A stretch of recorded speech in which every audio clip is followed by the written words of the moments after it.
फला नहीं होगा, सब कुछ एवरीथिंग आपने कहा और एक काम भी नहीं हुआ सही। Everything is fine. लानत तेरी जिंदगी में। जनता को तो कुछ मिल नहीं रहा है, लेकिन इन बीजेपी नेताओं के बेटों को देखिए क्या मिल रहा है। होम मिनिस्टर अमित शाह के बेटे जय शाह, इंडियन क्रिकेट का पूरा कंट्रोल इनके हाथ में दे दिया गया। राजनाथ सिंह का केस देखिए, इनके बेटे Pankaj Singh cycle federation of India के प्रेसिडेंट है। अपने बच्चों को दी फैसिलिटीज, बेटा इधर से भी लूट लो उधर से भी लूट लो। ऊपर से राफेल ने सुनने में आया है सोर्स कोड के ट्रांसफर के ऊपर बंदिशें लगा दी है कि टेक्नोलॉजी ट्रांसफर भी नहीं होगा। आपने हरकत ही ऐसी की, ये सोर्सेज कैसे दे देगा वो आपको? और चैनल बता दो अपना कौन सा है?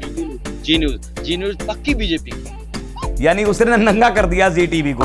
बेबी भाई तो आपको बुलाते हैं लोग। तुम तो बिना पैंट के बैठते हो, तुम क्या बेवकूफी की बातें कर रहे हो? यहाँ पर भी आप समझे नंगे ही हैं, यहाँ कोई कपड़े नहीं पहने हुए।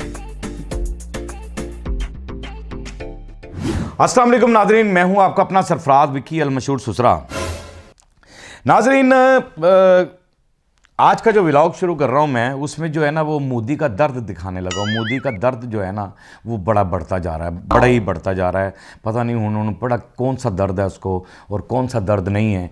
अवाम में तो वो दर्द नज़र नहीं आ रहा जो वो कह रहा है, जो बकवास वो कर रहा है कि वो जो कह रहा है कि जी मेरे दिल में बड़ा दर्द है। किसके लिए दर्द है? पहले क्लिप देख लेते हैं, उसके बाद मैं कमेंट्स करता हूँ। दिल में बहुत दर्द है और वो दर्द मैं आज आपके सामने रखना चाहता हूं।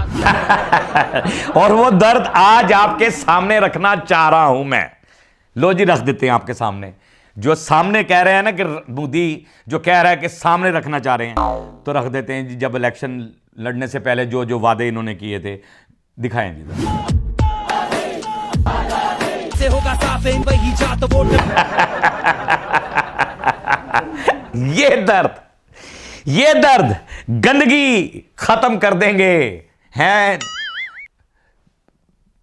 स्वच्छ भारत बनाएंगे और उसके बाद करप्शन खत्म हो जाएगी, मां बेटी की इज्जत महफूज हो जाएगी, फला हो जाएगा, ये हो जाएगा। यानी बहुत कुछ लंबी चौड़ी लिस्ट है जिसमें इंसाफ मिलेगा गरीब आदमी को, कोई तफरकेबाजी नहीं होगी, हिंदू मुस्लिम में कोई ऐसा मामला नहीं होगा, ये नहीं होगा, वो नहीं होगा, फला नहीं होगा, सब कुछ एवरीथिंग आपने कहा और एक काम भी नहीं हुआ सही। और उसके बाद भी आप क्या कह रहे हैं? Everything is fine. Everything is fine. लानत तेरी जिंदगी में। Everything is the fine. अरे ये जो गंदगी है, मैंने कितने ब्लॉगों में दिखाया है। मोदी साहब, नॉट इज द फाइन। कुछ भी ठीक नहीं है। आप कह रहे हैं ना सब कुछ ठीक है, कुछ भी ठीक नहीं है, सब गलत। मेरा एडिटर शायद दिखा भी दे पीछे ये जितनी गंदगियां फला ये देख रहे हैं हम, ये खड़े होकर जो वॉशरूम भी नहीं बने और फलाना भी और सब कुछ, ये कुछ भी नहीं ठीक। और जनता को पागल बना रहे हैं, खड़े हुए कह रहे हैं सब कुछ है, एवरीथिंग इज फाइन। क्या बात है, क्या बात है। लानत है भाई, झूठ बोलने पे भी लानत है। और इतना कमाल झूठ बोलते हैं आप, ऐसे झूठे तरीन आदमी हैं कि इतना मुतमिन कर देते हैं आवाम को कि क्या बात है, क्या बात। आपकी सरकार में फायदा किनको हुआ? फायदा हुआ आपके नेताओं को, आपके बीजेपी के जो नेता थे उन लोगों के बच्चों को फायदा हुआ, उन लोगों को फायदा हुआ। आम जनता के बच्चों को फायदा नहीं हुआ। आम जनता के किसी बच्चे को कोई ऐसी डिग्री, ऐसी या मामलात, ऐसे ओहदे या ऐसा मामलात नहीं हुआ। फायदा सिर्फ नेता आया है। बाप बेटे की कहानी सरफराज विक्की की जुबानी जरा अभी सुनाते हैं आपको, दिखाएं जी जरा। जनता को तो कुछ मिल नहीं रहा है, लेकिन इन बीजेपी नेताओं के बेटों को देखिए क्या मिल रहा है। होम मिनिस्टर अमित शाह के बेटे जय शाह, इंडियन क्रिकेट का पूरा कंट्रोल इनके हाथ में दे दिया गया। राजनाथ सिंह का केस देखिए, इनके बेटे Pankaj Singh cycle federation of India के प्रेसिडेंट है। ये बाप बेटों की कहानी बड़ी लंबी है दोस्तों, ये कहां तक सुनाएंगे, कहां तक सुनोगे? अरे क्या बात है। यानी फायदा हुआ किनको? अमित शाह के बेटे को। क्रिकेट का सारा कंट्रोल उसके हाथ में।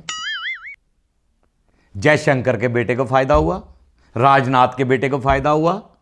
यानी वो प्रेसिडेंट बने, वो फलां जगह के, वो फलां जगह के, हर महकमे में घुसेड़ दिए अपने बच्चे।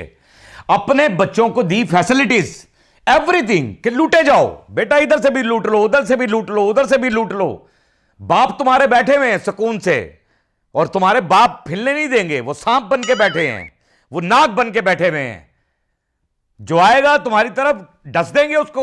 वहां पर सिर्फ आपने क्या करवाया है, हिंदू मुस्लिम फसाद को आप बढ़ावा दे रहे हैं।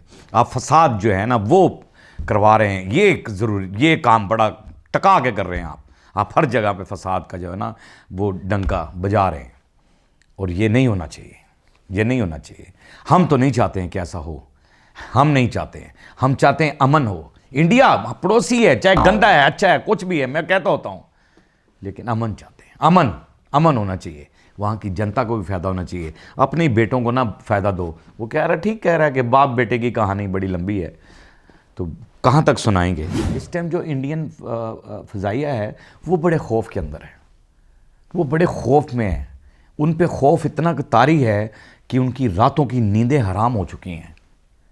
जो इंडियन फ़ज़ाइया है, दिखाइएगा ज़रा वीडियो। ऊपर से राफेल ने सुनने में आया है सोर्स कोड के ट्रांसफर के ऊपर बंदिशें लगा दी हैं कि टेक्नोलॉजी ट्रांसफर भी नहीं होगा और सोर्स कोड नहीं देंगे, भले तुम 114 खरीदो या 214 खरीदो। तो सोर्स कोड का ये कह रहे हैं कि जी हमें दिया जाए और हम अपने मज़ाइल नीचे लगाएंगे और ऐसा करेंगे वैसा करेंगे। उसने कहा ये नहीं हो सकता, यानी ये नहीं हो सकता। उसने हाथ उठा लिए, उसने कहा मैं ये नहीं करने होने दूंगा और ये नामुमकिन। यानी तो फिर इसका मतलब यही हो गया कि फ्रांस इनसे कोई डील करना ही नहीं चाहता। फिर तो सीधी सी बात यही होगी, कोई भी इंटरनेशनल लेवल कोई प्रोडक्ट जो आपने जाके जो दिखाए थे, क्योंकि आपके सामने ही वो वहाँ पर जो नुमाइश के वो बता रहे हैं कि जब दुबई के अंदर लगा था, मामला हुआ था और ये वो सारा कुछ हुआ था, तो वहीं क्रैश हो गए थे।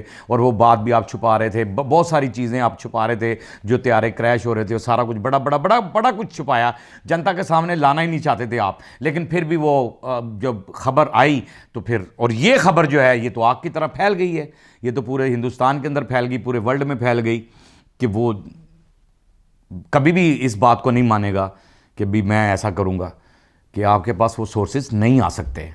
आप क्यों ऐसी हरकतें करते हैं? आपने हरकत ही ऐसी की हुई है, सोर्सेज कैसे दे देगा वो आपको नहीं देगा, नामुमकिन सी बात है। चलें, यहाँ तो आपकी जलालत भरपूर हो चुकी, यहाँ तो आपकी मंजी में डंडा फिर गया। जैसे मैं कहता होता हूँ कि गोदी मीडिया जो है वो मोदी की गोद में बैठ के रिपोर्टिंग करता है, तो यहाँ पर भी मेरे ख्याल से कुछ ऐसा ही मामला हो गया है, क्योंकि यहाँ भी जलील करके रख दिया उसने, नेता ने। दिखाइएगा जी। और चैनल बता दो अपना कौन सा है? जी न्यूज। जी न्यूज पक्की बीजेपी की है, बिका हुआ बीजेपी के लिए।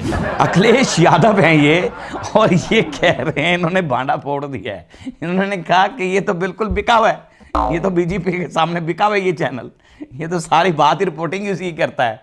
यानी उसने नंगा कर दिया जी टीवी को कि वो कह रहा है कि जी मैं जी चैनल से हूँ। तो उसने कहा कोई ऐसी बात नहीं है, तो मोदी के आगे बिका हुआ है, ये तो बीजेपी के आगे बिका हुआ है, ये तो सरकार की बात ही करता है, और तो बात करनी नहीं, सच्ची बात करनी नहीं है, झूठ ही बोलना है। मैं जैसे कहता होता हूँ कि मीडिया जितना भी गोदी मीडिया है और ये वो जो ताल्लुक़ रखने वाले अंतभक्त हैं और बड़ा उसको उठाने वाले हैं मोदी की बात को, वो सारे बिके हुए हैं। नोट जाते हैं उनके मुँह में, नोट जाते हैं। उन्होंने सच्ची रिपोर्टिंग करनी ही नहीं है। सच्चा तो मैंने दिखाया था, बंदा मिल गया था, कल के ब्लॉग में आपको मैंने दिखाया था कि वो बंदा मिला, और सच्चा रिपोर्टर तो फिर ऐसे मिल जाते हैं। अच्छा, यहां भी कोई जरा ना जलेबी भाई के चर्चे हो रहे हैं, और जलेबी भाई के जब चर्चे हो रहे हैं तो आगे फिर जो बीजेपी के नेता हैं उनकी जलालत कैसे हो रही है, दिखाइएगा जरा। जलेबी भाई तो आपको बुलाते हैं लोग। तुम तो बिना पैंट के बैठते हो, तुम क्या बेवकूफी की बातें कर रहे हो?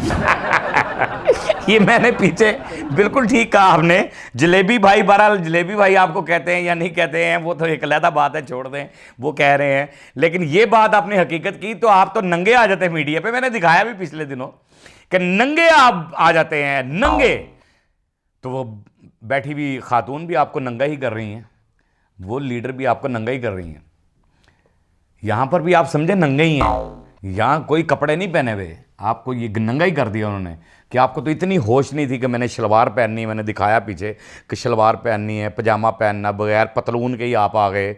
आपको यही पता नहीं है, यही सेंस नहीं है। ऊपर से मीडिया पे बैठ के क्या गुफ्तगू करोगे, क्या आप जनता के लिए करोगे? जितनी इतनी सेंस नहीं है जिस बंदे के पास कि यार मैं किस तरीके से मीडिया के सामने जा रहा हूं, मैं कैमरे के आगे आऊंगा, मेरी क्या पोस्ट है, मेरा मैं किस पद पे हूं, या क्या मामला है, क्या मामला नहीं है, तो मैं क्या दिखा रहा हूं अवाम को, अपनी अवाम में क्या शऊर बेदार कर रहा हूं, ये चीजें आपके अंदर है ही नहीं। परेशान होगी वहां की अवाम को सुकून नहीं है, परेशानी है, सुख का सांस भी नहीं ले सकते हैं वो। उनके बच्चे महफूज नहीं हैं, वो खुद महफूज नहीं हैं।